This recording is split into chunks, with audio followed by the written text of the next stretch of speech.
Bonsoir à toutes et à tous, bienvenue dans ce deuxième numéro du 20h20. Le 20h20, c'est le moment où on se pose, où nous, à la mission maternelle de la Seine-Saint-Denis, on est là pour vous expliquer comment naviguer à travers toutes les ressources disponibles pour les enfants d'âge maternel.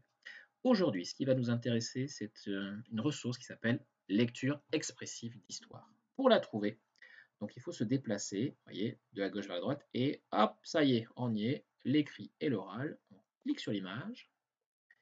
On arrive sur un Padlet qui est dédié spécifiquement à la maîtrise de la langue, avec deux colonnes, l'écrit et l'oral, mais nous, ce qui nous intéresse, c'est l'oral. Et le voilà, le document en question, des histoires à écouter et regarder. Pour plus de confort, on clique sur télécharger, comme ça, on l'a facilement manipulable. Donc, des histoires à écouter et regarder sur ce PDF, ce document PDF, format PDF, vous avez toute une série d'albums qui ont été sonorisés.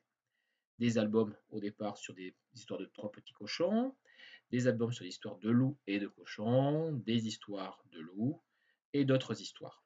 Et vous regardez notamment celui-ci que les enfants apprécient ce personnage, le fameux Simon. Vous avez également des contes détournés, le petit chaperon vert de Solotareff et Nadja. Alors, quelle est la différence entre toutes ces ressources et les vidéos de contes que vous trouvez sur la chaîne YouTube? Eh bien écoutez, c'est complémentaire.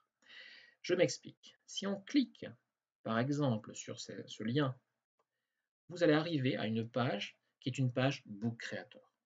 Pourquoi on parle de page Book Creator? Parce que c'est l'application Book Creator qui a permis de sonoriser ces albums. Une fois qu'on arrive sur cette page, on a deux possibilités. Soit on clique sur Me raconter et on regarde ce qui se passe. Trois petits cochons. Il était une fois trois petits cochons qui s'ennuyaient.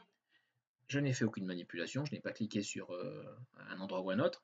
L'histoire se déroule dans son intégralité. Vous n'avez pas à intervenir. Vous pouvez faire pause à certains moments, mais vous n'avez pas à intervenir. À la ferme. Ils voulaient avoir leur maison à eux. Voilà, je peux arrêter n'importe quand. Autre possibilité, vous pouvez décider à quel moment la page sera sonorisée en cliquant sur l'icône correspondante. Trois petits cochons. Vous vous déplacez en cliquant sur la flèche blanche et là vous sonorisez quand vous le souhaitez. Il était une fois trois petits cochons qui s'ennuyaient à la ferme. Voilà. L'idée, c'est qu'on laisse l'enfant écouter l'album en entier et ensuite on lui demande de raconter l'histoire.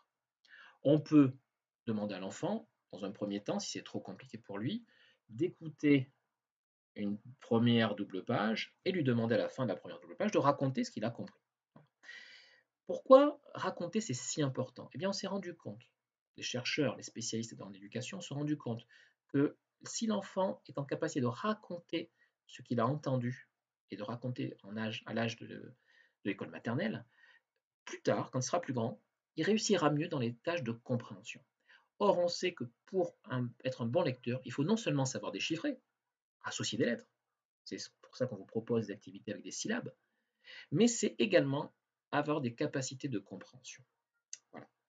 Alors, sur ce document PDF, il y a aussi, si on se déplace, des choses très intéressantes, des histoires lues, mais cette fois-ci, enfin des histoires à écouter, sans support imagé. C'est très bien, c'est très riche, parce que ça permet de développer l'imaginaire de l'enfant.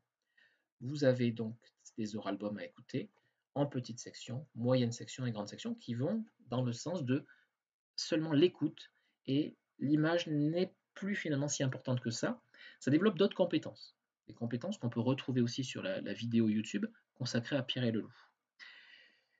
Vous avez également des histoires à écouter en podcast chez Pomme d'Api ou des histoires racontées par des acteurs comme Ariane Ascaride ou Bérénice Bejo par exemple.